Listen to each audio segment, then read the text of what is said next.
Ya está grabando.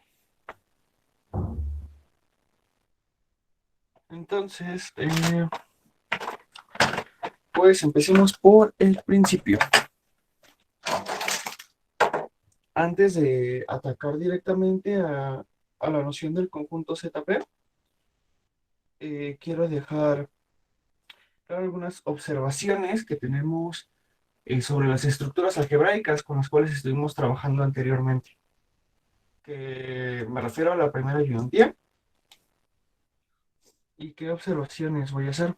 Entonces,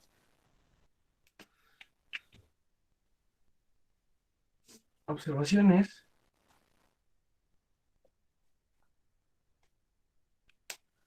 La primera es que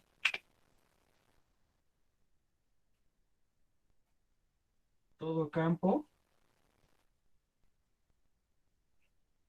es dominio entero, pero no todo dominio entero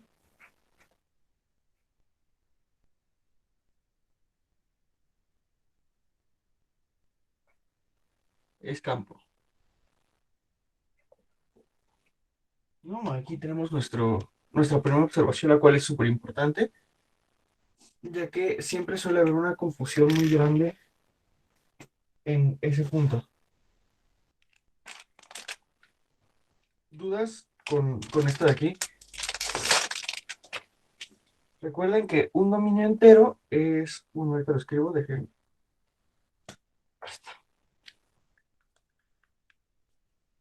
Para recordar que es dominio entero, es que si A por B es igual a cero, si solo si A es igual a cero o B es igual a cero. Esta es nuestra primera observación. No todo el conjunto que cumpla esta propiedad es campo, pero tenemos una restricción súper interesante de cuándo sí lo es. Y entonces se da de con una suma y un producto, un dominio entero finito. Entonces, cuando tenemos un dominio entero finito, este sí es campo.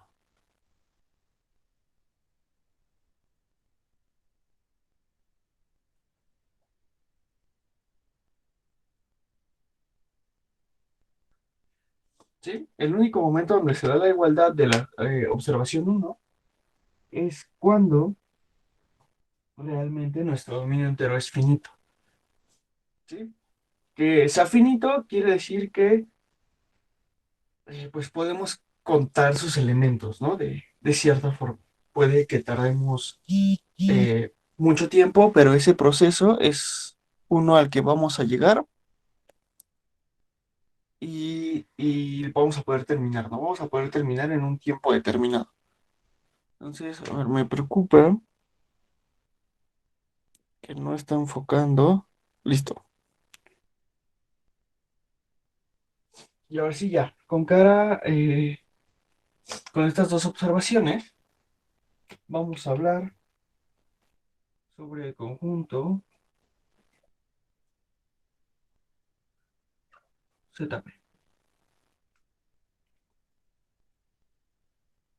Para esto, tenemos que tener en cuenta que nuestro Z está tomando el conjunto de los enteros, entonces todo lo que estamos haciendo lo estamos haciendo bajo los enteros y las propiedades de ellos. Si alguien no tiene claras las propiedades de los enteros, mándenme un WhatsApp o un correo para mandarle las notas que tengo de enteros y como que tratar de rellenar, para tratar de rellenar esos huecos que tenemos ahí. Y entonces, para poder hablar de este conjunto, vamos a empezar con algunas definiciones.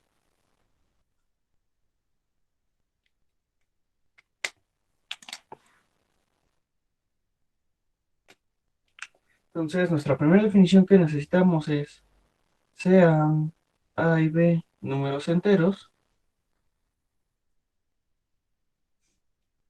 y decimos que A divide a B,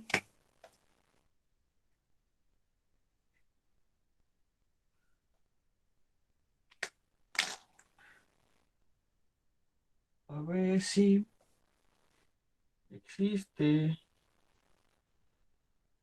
C que también están los enteros, tal que qué, tal que B es igual a A por C. Sí, la clásica definición de que algo sea divisible entre otra cosa, ¿no? A divide a B si existe un entero tal que, pues, al multiplicar A por ese entero nos regresa B. Entonces aquí, pues, no hay mucho problema. Podemos colocar algunos ejemplos rápidos sobre esto. Entonces, pues, a ver, nuestra primera sección de ejemplos. Podemos, y su notación, eso es importante. Decimos que A divide a B. Lalo, ¿Sí? ¿puedes mover tu cámara un poquito hacia tu izquierda? Es que no se ven bien las notas. Eso está extraño porque yo veo lo que se ve y sí se ve, pero de hecho ya no la puedo mover más a la izquierda. No sé si es porque tienes el chat abierto y no está fija la imagen de la cámara.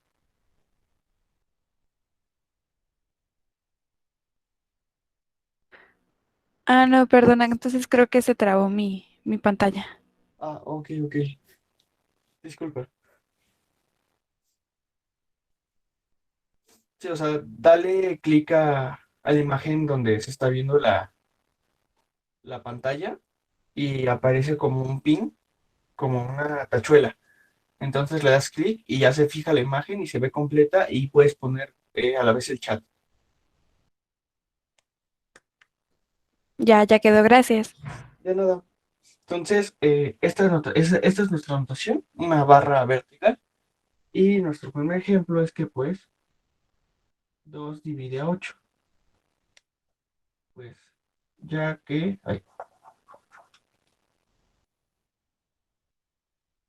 8 es igual, pues, a 2 por 4. Pero 3 no divide a 7, ya que no existe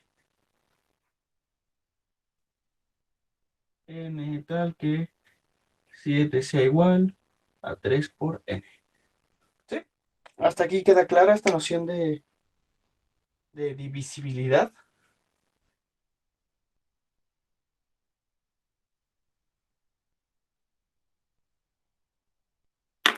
Sí, queda claro, pero Lalo, ¿me podrías dar un ejemplo de un dominio entero que no sea campo? Porfa.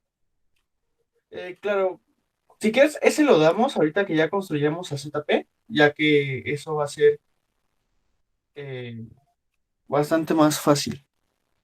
Ah, ok, está bien. Gracias. ¿Sí? Vale.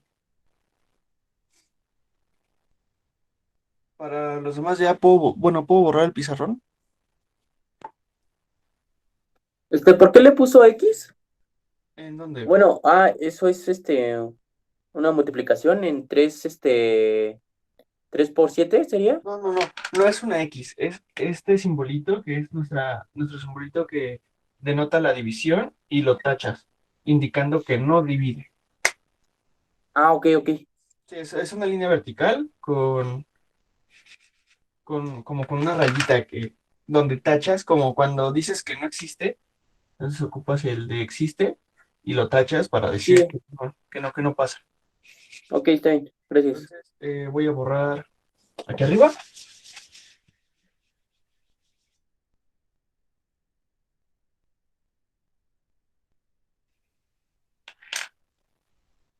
y eh, de otra noción que necesitamos y es la noción de congruencias. Y la podemos definir ya que tenemos bien definido la noción de divisibilidad. Entonces, otra definición. Diremos que sean, otra vez, A y B números enteros.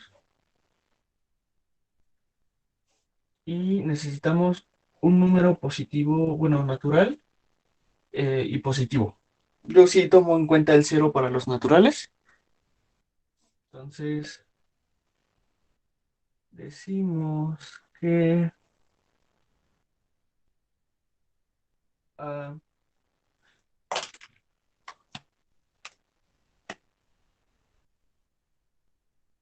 es congruente con B.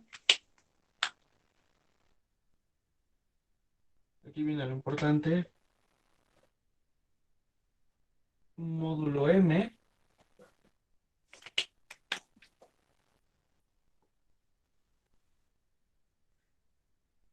Si M divide a B menos A. Y su notación, pues pone A, tres rayitas, B. Y luego se indica el módulo con el cual se está trabajando, ¿no? ¿Qué estás haciendo? Dos números son congruentes, módulo algo, si el módulo divide a la diferencia de, de los elementos que son congruentes. ¿Sí? Y pues básicamente a este AM se le llama pues el módulo de la congruencia.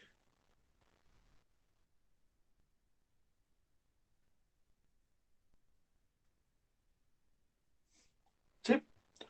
Una manera informal de ver cómo se comporta esto es, como se los mencionaba ayer Adriana, la relación de ser congruencia, de ser congruente, o esa noción de congruencias, te dice toma A y toma B y divídelos entre M. Y el residuo que te dejan, eh, esos van a ser como tus elementos de la congruencia. Ahorita lo dejamos un poco más claro. Entonces voy a borrar aquí abajo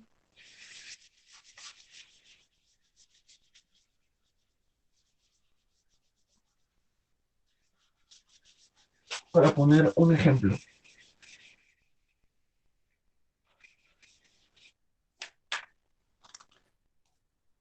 Entonces, ejemplo,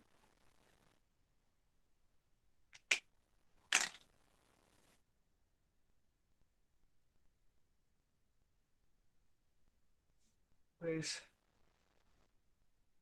notemos que el primer ejemplo que podemos dar es que 8 es congruente con 4 módulo 2. ¿Por qué? Aquí ocupamos esa noción que tenemos, ya que pues al dividir 8 entre 2, pues esto nos deja un residuo cero y pues al dividir 4 entre 2, esto nos deja un residuo cero, ¿no? Esto es lo importante. Entonces, básicamente dos números son congruentes si al dividirlos entre algún entero positivo, dejan el mismo residuo, ¿no? En este caso, pues justo por eso podemos decir que 8 y 4 sí son congruentes, módulo 2, ¿no? Porque al dividirlos entre 2, pues al ser números pares nos va a dejar un residuo cero. Entonces, pues aquí podríamos generalizarlo, ¿no? Podemos decir que 8 va a ser congruente a cualquier número par, módulo 2. Algo que pues no pasaría es que, pues que 7, ¿no? O sea, congruente con 2, eh, pues módulo 2. ¿Y por qué? Pues justamente porque 7 entre 2 nos deja residuo 1. Y 2 sí nos deja residuo 2. Entonces, justamente por ya tener un residuo distinto, pasa que estos dos ya no son congruentes. ¿Sí? ¿Queda clara la noción de congruencia? Estamos El viendo módulo tiene, el ajá, módulo tiene que ser el más pequeño. O sea, no, porque no, por no, no, ejemplo, le podría poner módulo 4 y en 8 congruente a 4 le podría poner módulo 4 y también quedaría, ¿no? claro, claro, también funciona. No necesariamente es el más pequeño, de hecho es solo un entero. Podrías tener módulo 36 y bueno, eso ya no sería congruente, pero funciona. O sea, el módulo tú lo eliges, no necesariamente tiene que ser el más pequeño, ni tiene que estar de acorde a los números que quieres que sean congruentes. De hecho, lo primero que haces es eliges el módulo y ya de ahí ves si son congruentes. Ok. Sí, o sea, el módulo es algo que ya está fijo, que no podemos mover, y ya a partir de eso vemos cómo se comportan los enteros. Más no, primero tenemos los enteros y elegimos un módulo para que se comporten bonito. Entonces, ¿queda clara esta noción de congruencia?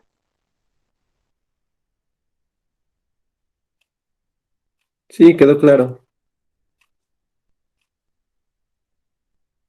Para los demás, estamos viendo esto porque, bueno, usualmente estas pequeñas nociones se suelen ver en álgebra superior 2, pero pues no todos aquí la llevan, ya que desafortunadamente los físicos llevan álgebra para físicos. Y es algo que no se suele ver porque no hay tiempo, o sea, es tratar de meter dos cursos en el tiempo de uno, entonces no sale y por eso lo vemos, porque como son campos, vamos a también estar trabajando con ellos. Y ahora sí, un super teorema que es muy importante que no vamos a probar, pero lo vamos a mencionar, es que la propiedad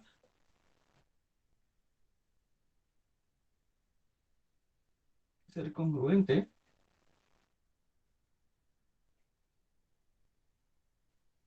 es una relación de equivalencia,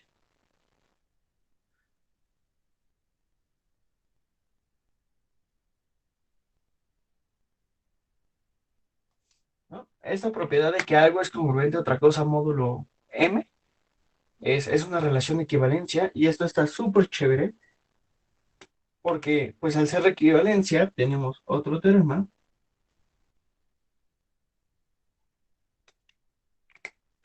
que te dice toda relación de equivalencia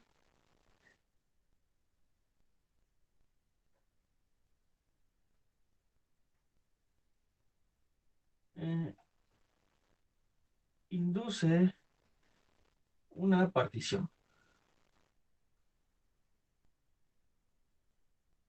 ¿no? Una partición es una forma de dividir a un conjunto en particular y aquí lo que vamos a dividir es a los enteros. Eso es lo que buscamos. Entonces, ¿puedo borrar la parte de arriba de la definición?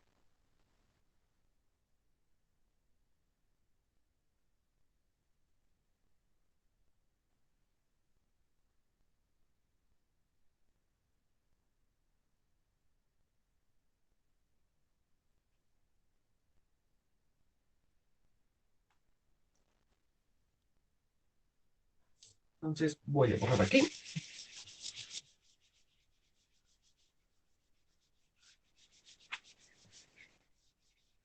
Y retomando rápido, con un dibujo voy a explicar qué quiere decir que algo sea una partición. Vamos a tomar un conjunto, ¿no?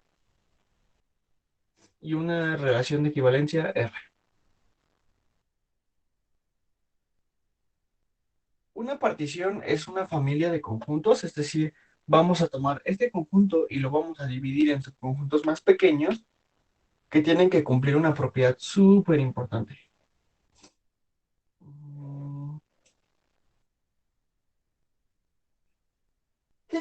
Ay, disculpen, tenemos aquí uno, 2, 3, 4, 5, 6, 7 cachitos. ¿Y cómo sabemos cuándo algo es una partición? Pues si en este caso, supongamos que nuestro conjunto es A, de cada cachito le vamos a llamar A y su numerito, ¿no? Entonces, para que sea partición, A se tiene que ver como la unión, en este caso desde i igual a 1 hasta 7 de los a's. Es decir, que si unimos todos nuestros pequeños conjuntos, nos regresan el conjunto completo. La otra, pues es que AI intersección AJ es igual al vacío para toda I distinta de J. Es decir, que si tomamos cualesquiera dos conjuntos, no comparten ningún elemento en común. Y pues la otra, y bueno, es trivial y a la vez no tanto, es que, bueno, la primera es que AI se tiene que quedar contenido en A. Y la última, que es la más importante, es que ese AI tiene que ser distinto del vacío. ¿No? Estas son las propiedades de una partición. ¿Y qué vamos a hacer? Vamos a dividir a los enteros bueno, vamos a dividir a los enteros en una cantidad de subconjuntos que nosotros elijamos, o vamos a hacerle una partición. ¿Cómo vamos a decidir quién es esa partición? O más bien, ¿cómo decidimos cómo elegir esa partición? Lo hacemos ocupando las relaciones de equivalencia. A cada elemento de la partición, es decir, a cada conjunto, se le llama clase de equivalencia. Y pues la clase de equivalencia no es otra cosa más que en este caso vamos a llamarles A's que están en A, tal que, bueno, voy a llamarles B's aquí, tal que A está relacionado con B, ¿sí? Entonces, si aquí está A, supongamos que aquí está A, ¿qué elementos van a formar parte de esa partición? Todos aquellos que estén relacionados con él, nada más. ¿Queda clara hasta aquí esta noción?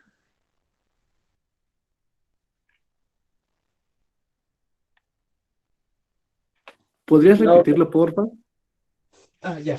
Cuando tomamos nosotros bueno, más bien, cuando queremos hacer una partición de un conjunto, pues nunca, no es como muy trivial cómo la vamos a hacer. Entonces, nombramos algo que se les llama clases de equivalencia, que te dice la clase de equivalencia de un elemento es el conjunto de elementos tales que están relacionados con el elemento del cual queremos sacar la clase. Es decir, si nosotros nos fijáramos aquí en A1, pues tenemos a A. Pero ¿quién más va a estar en A? Todos aquellos que están relacionados con ese A.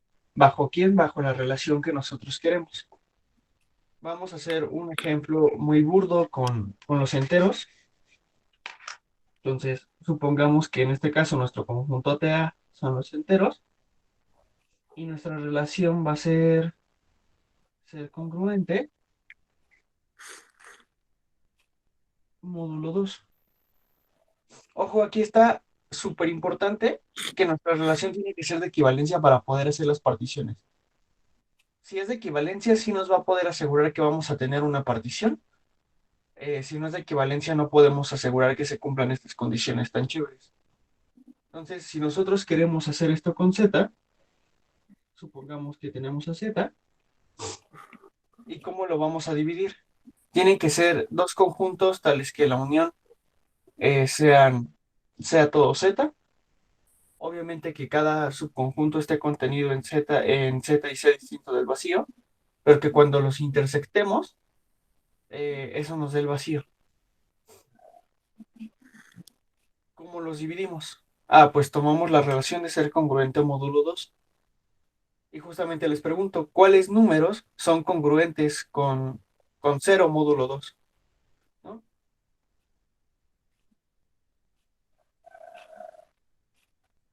¿Qué es que sean congruentes con 0? Pues que al dividirlos entre 2 me den de residuo 0, ya que el 0, pues 0 sobre 2, pues es 0 y nos da residuo 0. Entonces, ¿cuáles son aquellos números tales que al dividirlos entre 2 nos da residuo 0?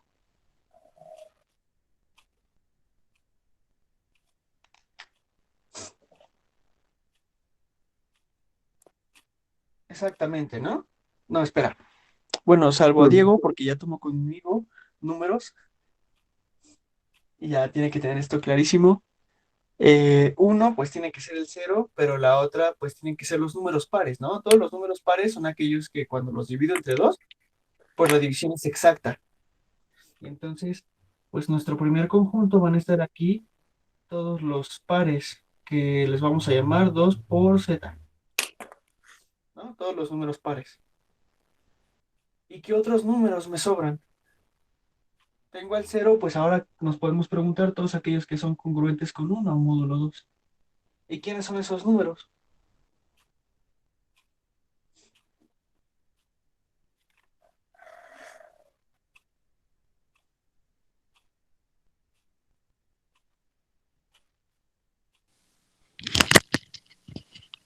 Exactamente, ¿no? Todos los impares. Entonces aquí vamos a tener a los impares y aquí los pares. ¿Podemos tomar algún otro? ¿Qué pasa si nosotros nos fijamos en x congruente con 2 módulo 2?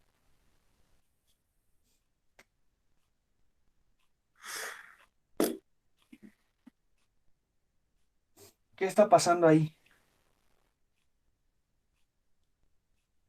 Alguien que lo diga. Si quieren que, a ver, que prenda su micrófono y nos diga qué pasa ahí.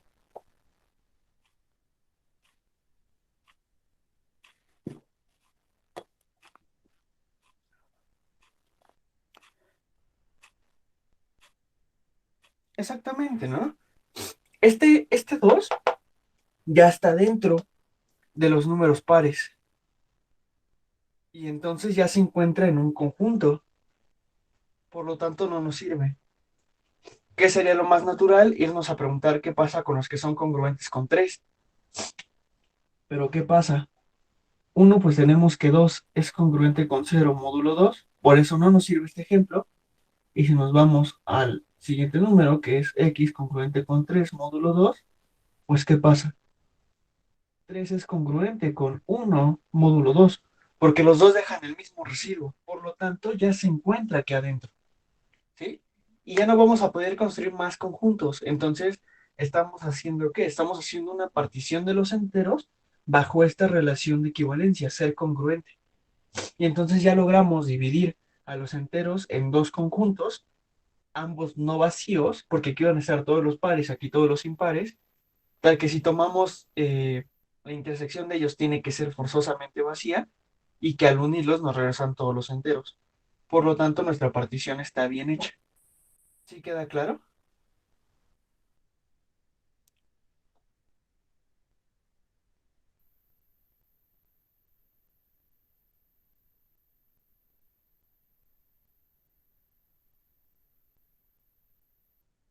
Entonces, con los primeros dos, las primeras dos, puntitos, se podrían como separar los pares de los impares, ¿no? Exactamente, basta con únicamente estos dos casos, ¿no? Los que, o sea, aquí estás básicamente diciendo los que me dejan residuo cero cuando los divido entre dos, los que me dejan residuo uno. Cuando llego, puedo ir haciendo eso hasta que llegue al residuo, o bueno, más bien hasta que llegue al módulo. Pero cuando llegue al módulo, es decir, los X que son congruentes con M, módulo M, pues M es congruente con cero, porque al dividirlo entre M, la división es exacta. Y entonces, a partir de M, ya no tiene sentido seguir haciendo las relaciones. Por lo tanto, cuando tengamos módulo M, vamos a tener que fijarnos en M casos desde el cero, el uno, el 2, el 3, hasta el m-1. Es justamente a lo que quería llegar. ¿Sí?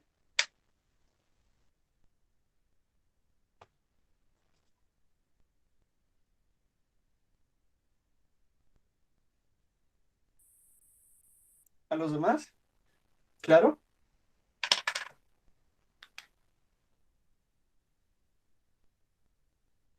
Entonces voy a borrar el dibujo de aquí arriba para dar bien ya la definición de qué es un ZP.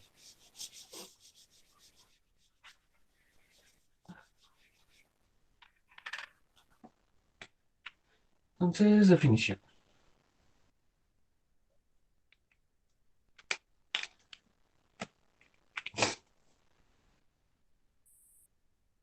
el conjunto denotado por ZP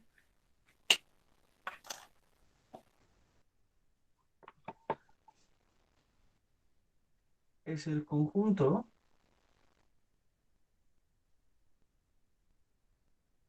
de todas las clases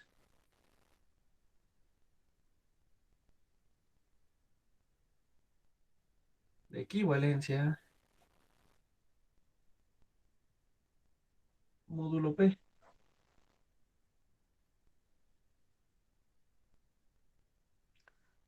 Y vamos a pedir pues que P sea mayor o igual que 2, porque cuando P es 1, obtenemos otra vez a los enteros.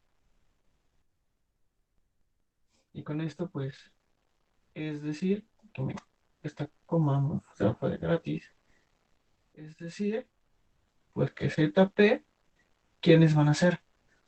Como les mostré cuando se define la clase de equivalencia, se le pone una barrita arriba al número. Entonces, pues vamos a tener la clase del 0, es decir, todos aquellos que al dividirlos entre P, la división es exacta. La clase del 1, todos aquellos que al dividirlos entre P me dejan residuo 1. Y vamos a continuar de esta forma hasta que llegamos a los de P-1, que son todos aquellos que al dividirlos entre P me deja residuo P-1. Ya no tiene sentido poner aquí a P, porque P al dividirlo entre P te deja residuo 0, y entonces ya está metido aquí. Y entonces estaríamos repitiendo elementos. De esa forma, pues, nuestro conjunto solo llega hasta P-1. ¿Sí? ¿Queda claro cómo lo definimos?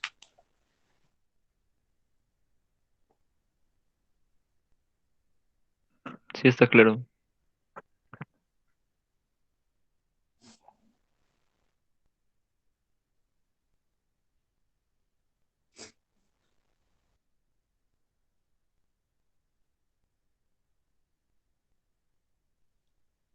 Vamos a hacer un ejemplo rápido. Voy a borrar aquí abajo.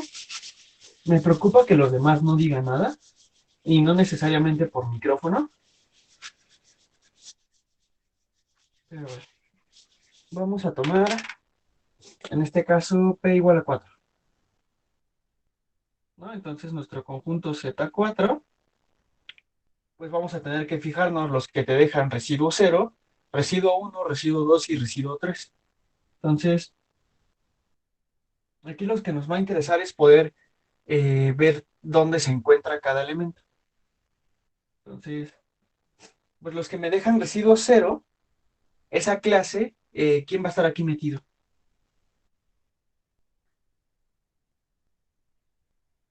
Pues para empezar el 0, ¿no? El 0 va a estar, tiene que estar el 4, tiene que estar el 8, y pues básicamente van a estar todos los múltiplos de 4. El 12 y así continuamos. Los que te dejan residuo 1, ¿quiénes van a ser? Pues el 1 siempre tiene que estar. En este caso, pues el 5 va a funcionar, el 9, el 13 y así nos vamos. La clase del 2. ¿Quiénes van a estar aquí? Pues el 2 para empezar, el 6, el 10, el 14, y así nos vamos. En la clase del 3. ¿Quién tiene que estar en la clase del 3? Pues siempre tiene que estar el 3, pero también va a estar el 7, el 11, me salté uno de hecho. Ah, no, sí. 7, 11, 15 y así nos vamos. No tiene sentido aquí hablar de la clase del 4 porque el 4 ya se encuentra acá. Y entonces estaríamos escribiendo aquí la misma clase que la del 0. Por eso solo llegamos hasta el 3. ¿Sí? ¿Ya queda más claro qué es un conjunto ZP?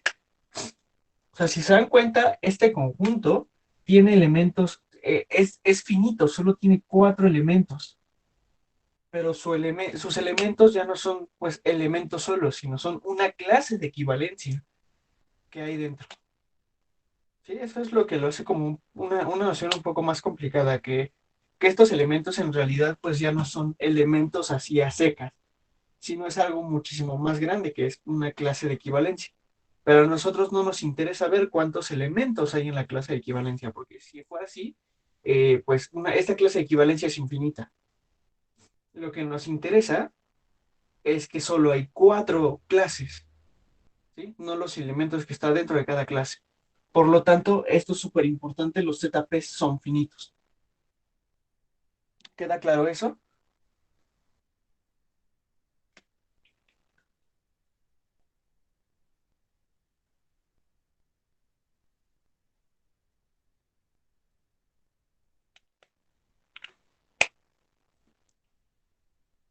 Y ahora sí, ya tenemos nuestros conjuntos, pues viene de lo interesante. Vamos a darle alguna estructura algebraica. Entonces vamos a definir 2 operaciones, pues una suma y un producto. ¿Me podrías repetir por qué habías dicho que los ZP son finitos? Porque lo que estamos tomando como elementos son las clases de equivalencia. Entonces, como tal, clases de equivalencia solo tenemos 4 dentro del conjunto, ¿no? La del 0, la del 1, la del 2 y la del 3. No nos importa cuántos elementos tiene cada clase, eso nos da igual. Solo nos interesa Ah, ya, saber ya, ya. cuántas clases tenemos, Sí, sí, sí, sí. Vale, vale. ¿sí? Por eso son finitos. Vale, gracias. Entonces, pues vamos a definir sea ZP para alguna P mayor o igual que 2.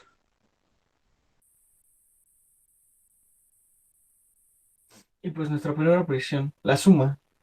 La suma pues va a ir de ZP cruz ZP a ZP. Es decir, es cerrada. Y pues, ¿qué vamos a hacer? Si tomamos A más B, bueno, la clase del A más la clase del B, bueno, sí, lo voy a dejar así. La clase del A más la clase del B nos va a dar la clase de A más B. Sí, aquí noten la diferencia, es la clase de A más la clase de B. Y aquí es sumas A y B, y después de eso te fijas quién es su clase de equivalencia. Suena muy raro, pero ahorita que hagamos un ejemplo van a ver que es bastante sencillo. Y nuestro producto pues también va a ir de ZP cruz ZP a ZP, y te va a decir pues la clase de A por la clase de B, de igual manera va a ser la clase de A por B. Es decir, otra vez, eh, multiplicar clases va a ser primero multiplica los representantes. A estos elementos A, B se les llaman representantes. Aquí nuestros representantes de las clases va a ser el 0, el 1, el 2 y el 3. Puede ser el 4, el 5, el 6, el 7. Se encuentran en la misma clase, no nos interesa como a qué representantes tomamos, solo pues siempre tomamos a los más bajitos o a los menores eh, positivos para que las cuentas sean fáciles. Sí, entonces queda clara cómo definimos esta operación. Puedo borrar aquí arribita esta definición para poder hacer un ejemplo de esto. Sí, ya. Entonces vamos a borrarlo. Y ahora sí me apuro porque quedan 10 minutos. Y necesito llegar a nuestros dos temas importantes. Como ejemplo, pues tomemos Z6, que esto pues es la clase del 0, del 1, la del 2, clase del 3, clase del 4 y clase del 5. Y entonces, ¿qué va a pasar si tomamos la clase del 4 más la clase del 3? Te dice, suma los elementos y luego saca su clase. Es la clase del 7. Pero ojo, el 7 al dividirlo entre 6 nos da 1, por lo tanto esta es la clase del 1. Entonces, 4 más 7 en Z6, pues nos regresa 1. ¿Y cómo va a ser el producto? Pues la clase del 4 por la clase del 3.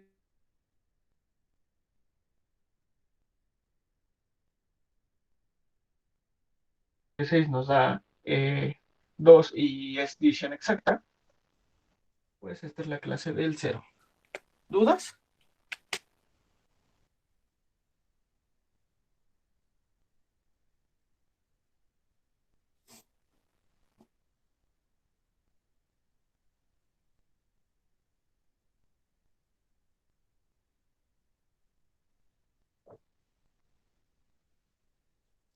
Y ahora sí, eh, ejercicio de tarea moral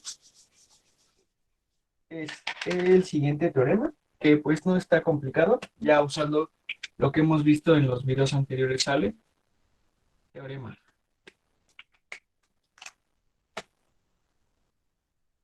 ZP con la suma definida en ZP y el producto definido en ZP es un anillo. Para todo P mayor o igual que 2. Bueno, de hecho aquí es para todo P mayor que 0 estrictamente. Porque cuando P es 1 son los enteros. ¿Sí? Estas son pues probar las propiedades de anillos.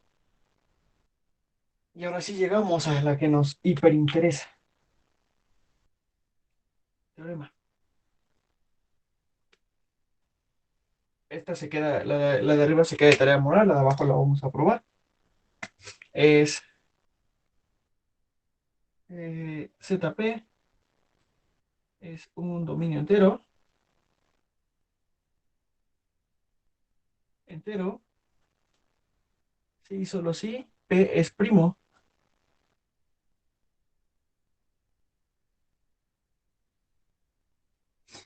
Y pues para nuestra demostración, vamos a probar primero el regreso.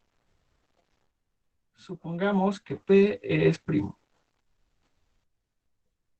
¿Y qué pasa? Suponemos esto y que existen la clase del A y la clase del B que están en ZP, tal que la clase de A por la clase de B es igual a la clase del C. Acuérdense que al estar en ZP hablamos de clases, lo estoy haciendo ahorita con clases así bastante formal, pero cuando hablamos de ZP siempre se nos olvida las clases, pero todos sabemos a qué nos referimos. Y ahora sí, que A por B, la clase de la por la clase de B es cero, implica que pues A por B es igual a cero. Todo esto, módulo, bueno, más bien que A por B es congruente con cero módulo P. Y que sea congruente con cero módulo P por la definición, es que entonces, pues P divide A por B. Pero P es, si alguien tiene dudas, deténgame, porque aquí esta prueba es pura y dura teoría de números. No es difícil de probarla ya que tienes bien definidos los conceptos, pero puede verse un poco extraña eh, para quien no domina o no tiene bien claro este tema. Entonces, pero como P es primo, pues P divide A o P divide a B.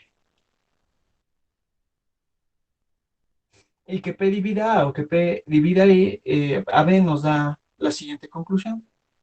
Y por lo tanto, pues tienes que la clase de el A es la clase del cero o la clase de B es la clase del cero. ¿Por qué? Porque si P divide A, entonces al hacer el, el conjunto ZP, pues A va a tener que estar en la clase de P. Pero la clase de P es la clase del cero, porque P entre P nos da de residuo cero. Por lo tanto, tenemos la clase de que la clase de la es igual a la clase del cero. Si resulta que P divide a B, entonces, pues la clase de B es la misma que la clase de P, pero la clase de P es la clase del cero, ¿no? Y ya, esta condición es que sea dominio entero. Si A por B es igual a cero, entonces A es cero o B es cero.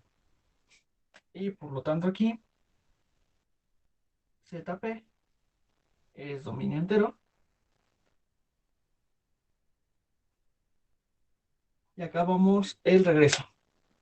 ¿Dudas?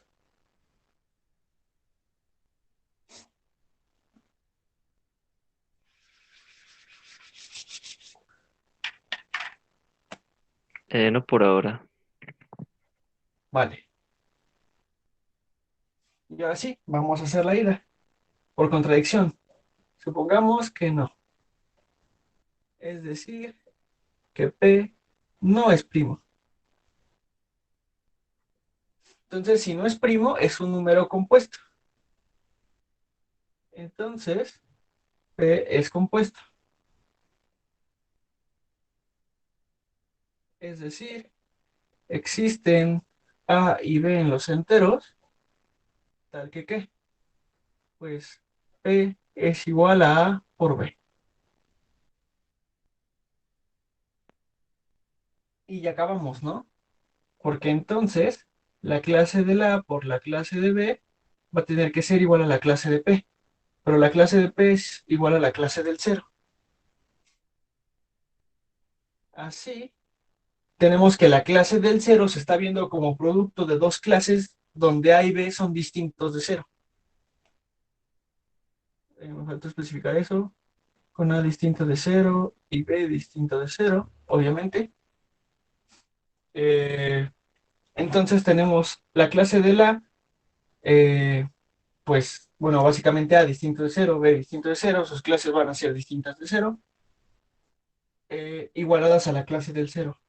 Así, ZP no es dominio entero.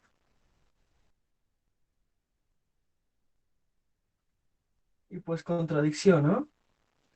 Porque pues solo estamos suponiendo que P no es primo, pero nuestra hipótesis es que ZP es dominio entero.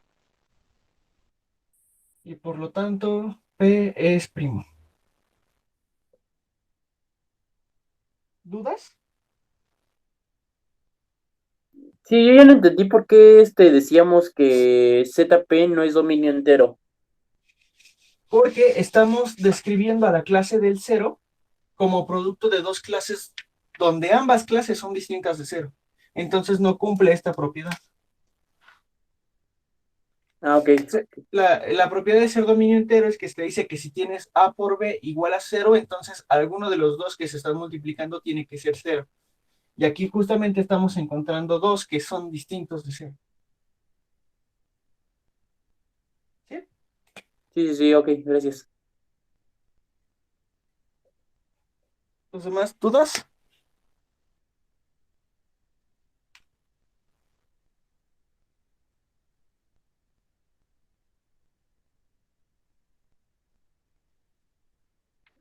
Todo bien por ahora.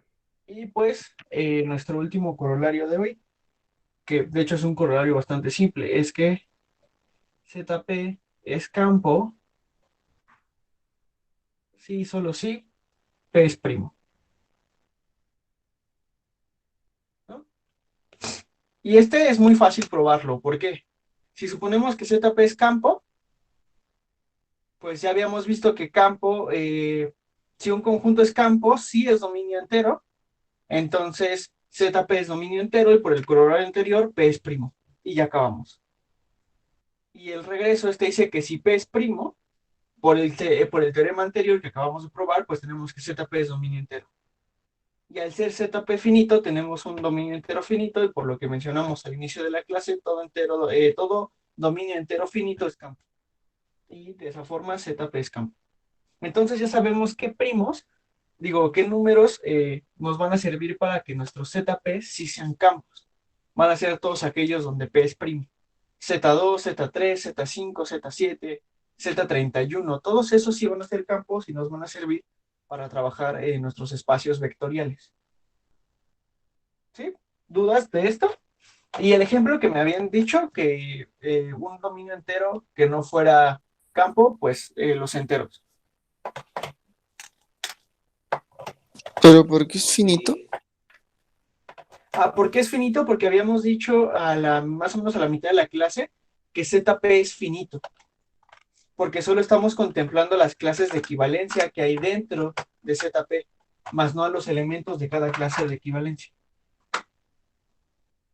Para cualquier P que te tomes, pues los elementos van a ser P menos 1, van a ser exactamente P en la clase, ¿no? O sea, voy a borrar aquí abajo.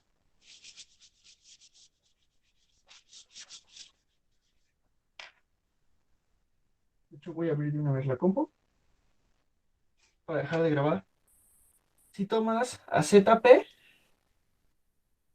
pues esta P nos indica cuántos elementos tiene que haber. ¿Por qué? Pues tiene que estar la clase del 0, la clase del 1, la clase del 2 y así, hasta la clase de P-1, ¿no? Y hay exactamente P elementos. De aquí para acá hay P-1 y con este de aquí ya tenemos que la cardinalidad de ZP es igual a P. Y el P que estamos tomando desde el inicio pues tiene que ser finito. No podemos hablar de un ZP donde la P que estamos tomando es infinita. Tenemos que decir, Gracias, Lalo. de nada, tenemos que decir exactamente quién es, ¿no? Y por eso vamos a asegurar Sí. que cada ZP va a ser finito. ¿Sí? Sí, ¿Todo claro? sí. Muchas gracias. Hasta luego. Ya. Sí, sí, ya son las 8. Entonces, con esto acabamos la teoría de ZP. Ya pueden decidir cuándo es campo, cuándo no es campo. Y pues listo, nos estamos viendo el siguiente martes. Gracias, Lalo. Nos vemos. Nos vemos, cuídense. Hasta luego.